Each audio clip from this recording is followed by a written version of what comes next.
Welcome to Incredible Idaho. Hi, I'm Margot Hemingway, and I'm filling in for my dad, Jack. Tonight, we're going to whet your appetite with a bit of a fishtail. Fish! He's a hot little bugger. It seems my dad can never get enough of fishing. Tonight, he takes you back to the banks of the Snake River, hunting for steelhead. But this time, he's armed with a wide assortment of ammunition.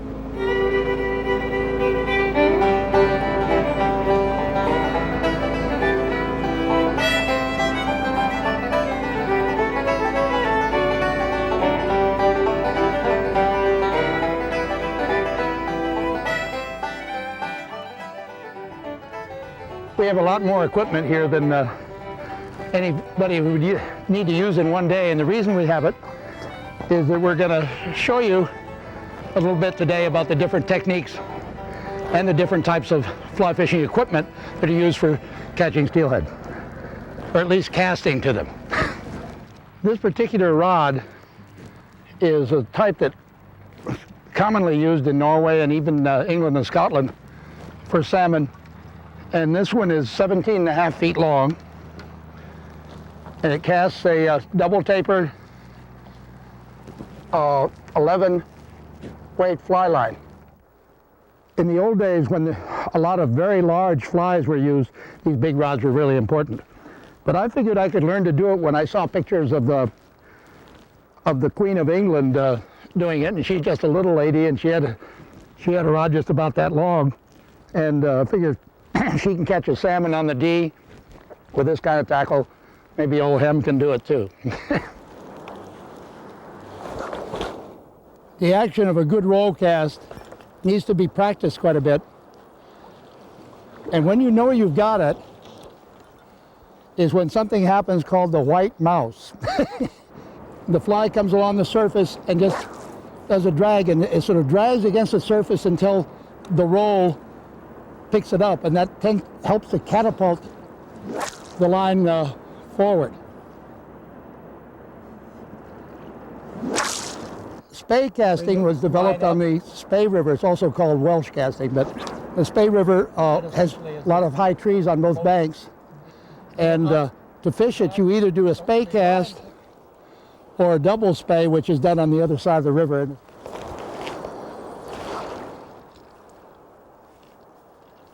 You bring the line up. That essentially is the motion.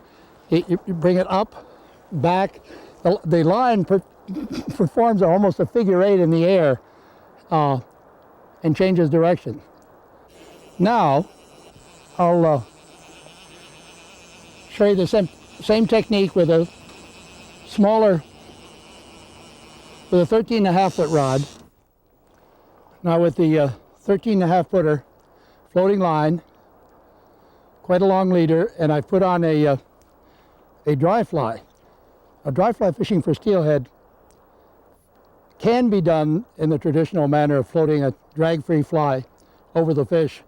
The trouble is that in most rivers you can't see where the fish are, and so you're fishing blind, and you can really kill your arm casting over fishless water for all day long. So you explore the same way that you wet fly fish and drag the fly. Notice the fly makes a little wake as it's going across the water, and that seems to be a great attractor for these big ocean-going fish. So there's just almost no effort in that. If you use the center between your top hand and bottom hand as a fulcrum, you can pick it up. There's almost no work at all. The big advantage of being able to cast a long line in steelheading is only that there are certain lies that will be out in a particular part of the river. You know, there's a holding rock and fish tend to hold around it, and the only way you can reach it is with a long cast.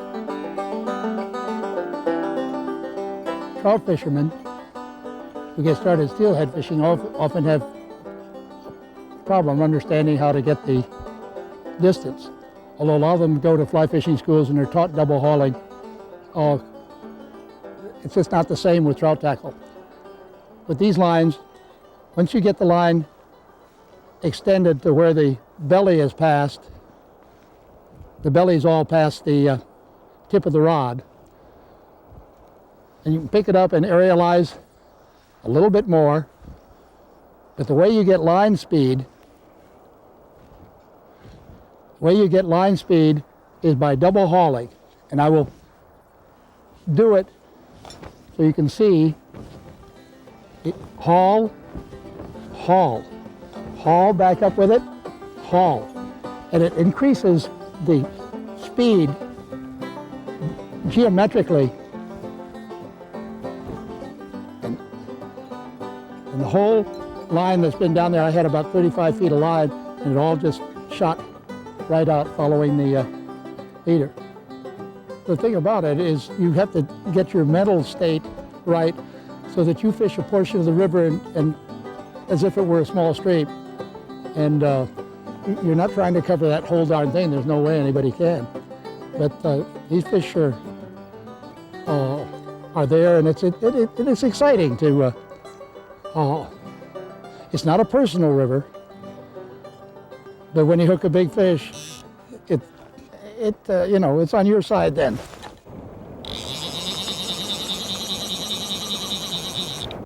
There's nothing more exciting, absolutely nothing more exciting than to have a huge steelhead come up and for the first time. roll and just make a plunk, and you just see a big white break in the water, and he's grabbed your fly. It's a wild fish, 33 inches long. Bye-bye, fish.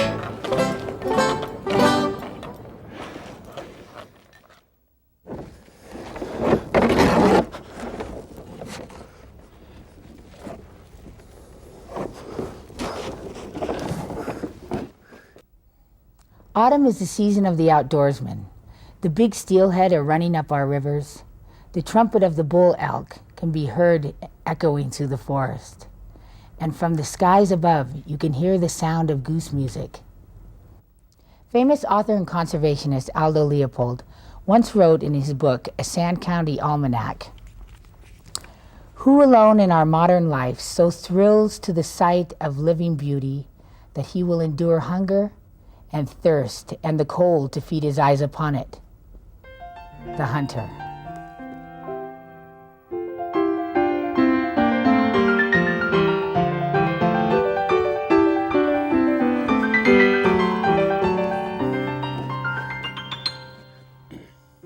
Is there any time of day more desolate and forsaken than the bitter, bleak hours just before dawn? It is late autumn, and in the air is the tart, fresh taste of winter to come. Goose hunters Mike Trask and John Redding trudge around a frozen dirt field, positioning their decoys in the lonely darkness. You can put a dozen out or 10 dozen. If they're dedicated to coming in, they'll come in. John speaks from experience. Both men have been hunting geese since they were boys, learning about the sport and the ethics that go along with it from their fathers. Oh, I started back when I was about 14. My stepdad got me started. And it's just something you get in your blood you can't get out of. It's almost like an addiction. In the east, the sky is streaked with the promise of a spectacular sunrise. The hunters set up the last of the decoys and then retire to the relative comfort of their blind. Now it's a waiting game, a time for hot coffee and a bit of speculation. It was windy earlier, but it might pick back up. It's supposed to. Storm front coming in about Sunday night, Monday morning. Usually before a storm, they'll fly pretty good. The first flight comes with the rising sun.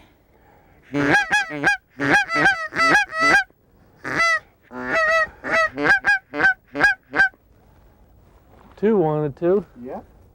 Yeah, it's cold in the mornings, but when you get the birds coming into you, your adrenaline gets pumping so hard you just forget about it. You just get instantly warmed up.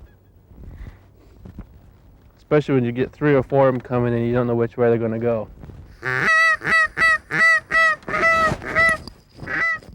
The field is part of John's farm. Private landowners provide important habitat for many of Idaho's wildlife species. They also provide access for wildlife recreationists, such as hunters. But it's the responsibility of the outdoorsman to ask permission to hunt and to respect the landowner's property. Oh, I usually let a lot of people hunt if they just ask. I'm a kind of a person that hates to say no, and phone rings quite a lot on weekends, and I just hate to say no. So as long as it's only 2 months of it, it's okay. I put up with it, but I get kind of frustrated at the end. Oh, just as long as they leave it like it was when they came. That's about it. Hate to see a bunch of trash they leave and all that.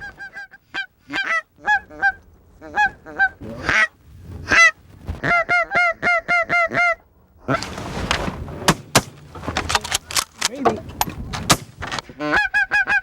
Got one single coming down.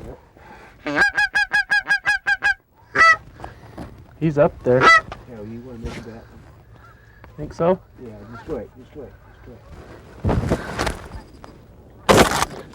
Got him! Oh, watch out, camera!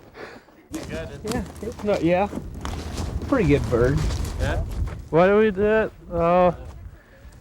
Sport, a lot of it, and it's just enjoyment, basically. Just to call these big birds in and see if you can outfool them. For most hunters, it's a sport, the opportunity to enjoy the companionship of a good friend and for a brief moment to test your skills against those of a wild animal. But it's also the quiet thrill and timeless beauty of a skein of big Canada geese crossing the lip of the horizon in noisy flight. It can be a time of reflection or a time to simply empty your mind and revel in the hushed peace and beauty of our natural world.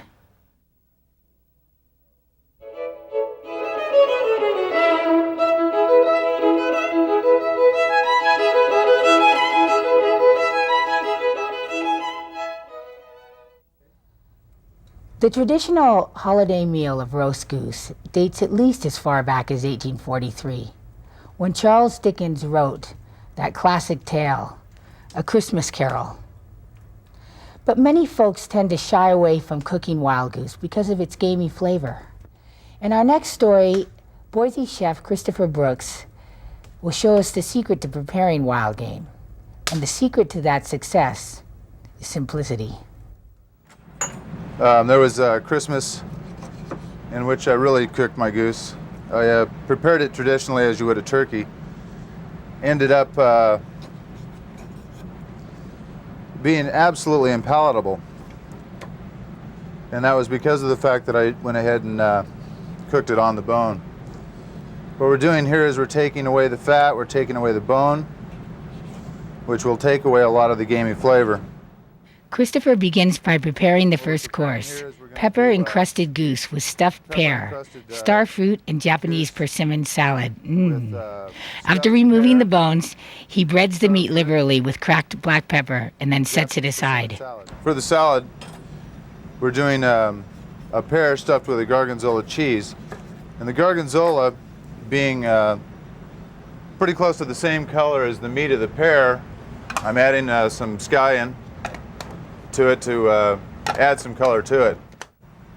Your color coordination is extremely important as far as the eye appeal of the plate, because people do eat with their eyes and they really want to it's an enjoyment type thing, sitting down to eat. So we do consider and really concern ourselves with colors and also textures of said foods. On the stove, olive oil heats in a smoking hot skillet. Chris sears the meat, sealing in the flavors and juices of the goose. And you take a look at this and you feel that all that pepper, it's going to be a really hot dish, but you'll be surprised. Right into the oven while we prepare the salad.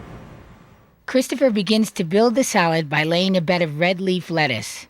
He slices and cores a pear, and then adds the gorgonzola cheese mixture to the center. Cooking is an art. It's creativity. It shines one inner self to a point, maybe. The star fruit, to eat it all by itself, is really not as pleasurable as you'd want, yet accompanied with something. It can be a lot of fun as a garnish, and in this dish you'll find out that the flavors really work together. The tart snap of the gorgonzola cheese, the pear, the smoothness of the pear. We've got here a Japanese persimmon, and the persimmon is not to be eaten alone, yet together with all the ingredients we have here, it tends to work well, especially here again with the color. The goose is added, and then the whole salad is drizzled with a walnut vinaigrette dressing and garnished with more chopped walnuts and a burst of chives. And we have a peppered goose, gorgonzola stuffed pear salad. For the entree, Christopher prepares a tasty dish he calls breast of goose portofino. He begins once again by coating the meat with pepper, and this time adding granulated garlic. A hot skillet is the key to searing in flavor and juices and forming the crust. Yeah. The meat sizzles for 3 or 4 minutes before Christopher turns the breast over and pops the whole pan into the oven. Pan and all goes right into the oven. We've got the oven set at 425 degrees. We'll probably be in there for about 10 minutes at the most. This time we can concentrate on our sauce a little bit more. In a second skillet, a handful of cinnamon sticks simmers in some port wine, the beginnings of a sauce. Christopher adds fresh pear puree and a touch of pepper to the mixture. What I have is I've got a beef stock with some chervil. Your stock is a naturalizer and also an extender as far as your sauce goes. You wouldn't want straight wine because it'd be too overpowering, so you need a stock. As the sauce simmers, Christopher begins a side dish. Our carrots here are a julienne carrot sauteed with some fresh ginger root and just a tad of honey. Again, simplicity. Keep it simple. Not only for yourself, but also for the product. Don't hide anything. Let the flavors of the product itself show. You have a lot more luck that way. Check our goose. A check on the oven shows the goose cooked to perfection. The meat is set aside so Christopher can take advantage of the flavorful juices still remaining in the skillet. He adds some port wine to deglaze the pan and then a cup of the beef stock. And then the sauce that we started, we're going to go ahead and add to this. What we're going to thicken our sauce with today is whole butter. Add little bits at a time. And then what we'll do is we mix it in and we check the consistency of the sauce. You know, basically how thick do we want it? It's called reduction. Christopher explains that the idea is to saute away the natural water in each product until the sauce that remains is a concentration of the essential flavors contained in the oils of each ingredient. Now the final step, presentation. Presentation is a big key. When I start off, I want the sauce on the plate. It's of course just a personal preference. The breast is thinly sliced, revealing the juicy pink center. You'll find out that when cooking goose or duck in this fashion, that the medium rare actually lends to the texture and the flavor itself. And the fact that it's not going to be dry. Garnished with watercress and sliced pear, our chef presents the final product, breast of goose portofino. This is very simple, yet after it's done, it looks awfully elegant. But then again, its simplicity is one of the big keys that I've learned. A feast like this can only be done justice, accompanied by the appropriate wine. Usually you'd think poultry or fowl, you'd automatically put that with a white. It would work with a white wine, yet you'd want to have a full-bodied white, such as a Sauvignon Blanc. The wine I chose for today would be the Cuvasson Merlot, which is a very full-bodied, full flavor, such as the port gives us in the sauce and also the goose itself gives us. It's a real rich real full flavor, and so we want to accompany that with the same. Christopher emphasizes that the flavors on the plate were chosen to blend and enhance each other. So he suggests taking a small bite of each and testing them together. And the verdict?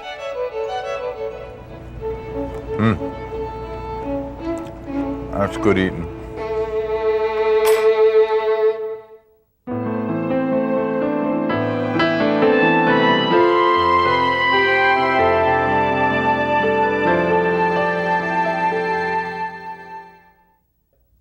Tonight we close our show with the season's first snowfall.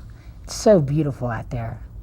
A gentle reminder of the winter yet to come.